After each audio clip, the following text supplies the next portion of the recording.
Hi, I'm Frank Linton, and I'd like to tell you a little bit about colony monitoring technology. I'm going to look at this screen over here because my eyes are bad and I can't see the little screen where my camera is. So this is a brief overview of colony monitoring technology. And what do I mean by the technology here? I mean the technology that has come about in the last 10 to 15 years, which is electronic sensors connected to the internet. The wonderful thing about these technologies is that it enables you to view the data collected remotely by the sensors. It allows you to collect that data frequently. Instead of visiting the hives every 2 weeks, you can collect the data every hour, for example, and it allows you to store that data and later analyze it. So this is a revolutionary technological change, even though it's one that you're all familiar with at this point.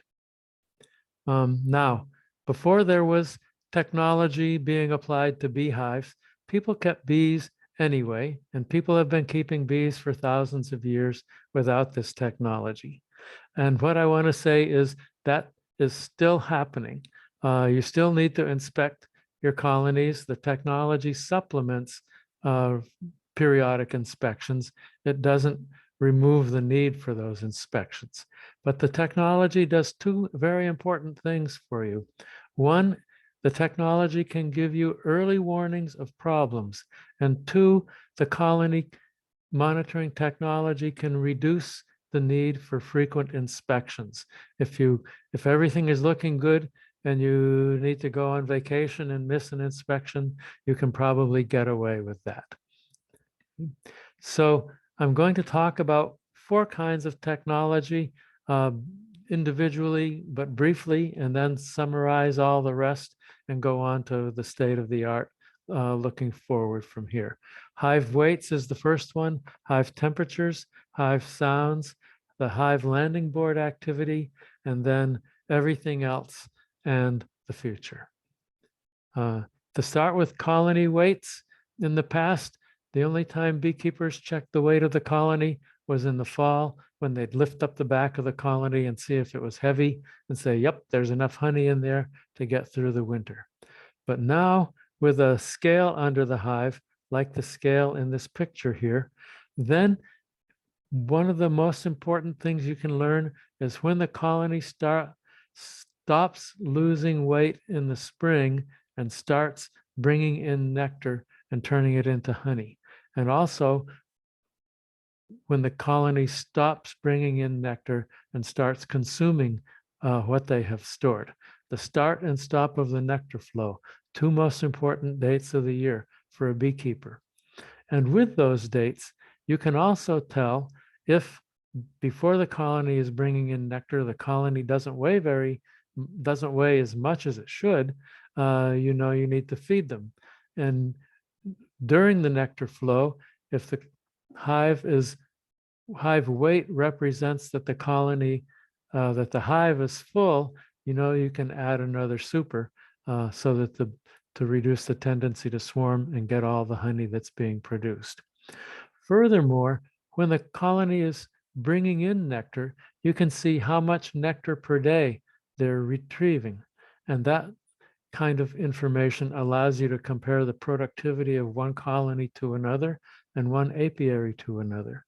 And finally, a quick change in weight will tell you that a colony is robbing or being robbed, and a quick loss of weight will tell you that the colony has swarmed and you should get out there and grab that swarm. So that's a lot of things from just the weight, but now let's look at the temperature. The temperature instead of telling you about productivity, tells you about colony health. It gives you two important data points. The presence or absence of the winter cluster, because the winter cluster is kept at least 10 degrees Celsius, and the presence or absence of brood, because brood is kept at about 35 degrees Celsius. So with a sensor in the brood box and the honey super, you can tell about those two factors. Furthermore, if you notice in this infrared picture, that the colony is down in the brood box, but up here on the top, we have a sensor grid, and you can see the heat from the colony coming out the sensor grid. If you have a lot of sensors, then you can tell even more. And here's a temperature chart of those from that grid. In this case, it's winter time, and you can see that there's heat here in the red area. You can tell that the cluster is in the center of the hive and up in the southwest corner, and that they're leaving the north end of the hive quite cool. There's no bees there at all. These temperatures are Fahrenheit. 50 degrees Fahrenheit is 10 degrees Celsius. So it's warmer than 10, cooler than 10 down here. So that's very nice information about what your bees are doing. Next, we'll go to colony sounds. Everybody knows that the sounds of their colony tell them if the colony is happy, or if they are queenless, or if something else is wrong. And at this point in time, human interpreters of that sound are more accurate than automated interpretations of that sound. But interpreting the sounds is state of the art. And this app that I have a picture of here, the Bee Health Guru, is pretty much at the cutting edge of that technology. They're making a good effort at interpreting the sounds that the bees make to tell you something about what's going on in the colony.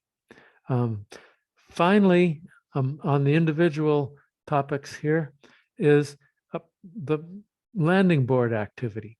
And you can tell a lot about how the colony is doing by studying the landing board. And in this case, this white cylinder here is a video camera connected to wired up for the power supply and connected to Wi-Fi, which is capturing video segments of the landing board activity, and using AI is interpreting the video to determine a number of things about what's going on in the hive. The easy thing is to count the foragers coming and going, and it does that, and it knows when foraging starts and stops and so on. It can also detect orientation flights and report those, detect swarming and report those, detect robbing and report that. So far, they are not detecting predators, but they could, and of course, bearding. And all these things are analyzed and reported to you, the beekeeper. Little snippets of video are saved for you to review as well. Okay. There are many other sensors. I'll just list a few of them here. On the left, you see a hive inspection app. This one is from Hive Tracks. There's also there's a lot of these.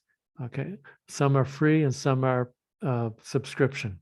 There's also apiary management software. There's an electronic nose that can smell foul brood coming out of Australia. There are Varroa counters, automated Varroa counters that will do that for you. There are UAVs, otherwise known as drones, which are used for spotting drone congregation areas. So drones for drones, okay?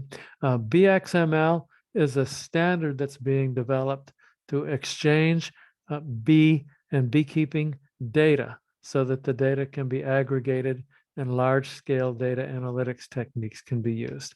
And finally, one more thing here is Beescape.org. Beescape is a mapping software, and if you put in your location, you'll get an image like this one here showing your location. And on the top right here is a map showing the kinds of cropland in that location. And you can see on the far right, there's a long list of all the different kinds of crops that the system can detect. Based on that cropland type, the people developing this site have divided the forage into 3 qualities: high quality, medium quality, and low quality foraging at 3 different times of year. So you can see here in this picture that there's a lot of high quality forage around in the northeast part of this location in the spring. There's a lot of medium quality forage around in the summer, and there's a lot of poor quality foraging around in the fall. So you can use this app to understand what your apiary is doing or to move your apiary to a better location. Okay. Lastly, I want to point out that all of these technologies are, are aimed at backyard beekeepers. Um, the vendors are working hard to make them available for commercial beekeepers, but they aren't quite there yet for commercial beekeeping. What you see on the left in the picture is a robot apiary operation where this container has 24 hives and a robot. And the robot does most of the beekeeping, but when it can't, it will give you a call. And just so you know, I've also put all of this information along with a lot of other information about colony monitoring technologies together in one place on colonymonitoring.com. That's the website. So take a look at it. There's a whole bunch of interesting stuff there. So that is it. Thank you very much. I appreciate your interest.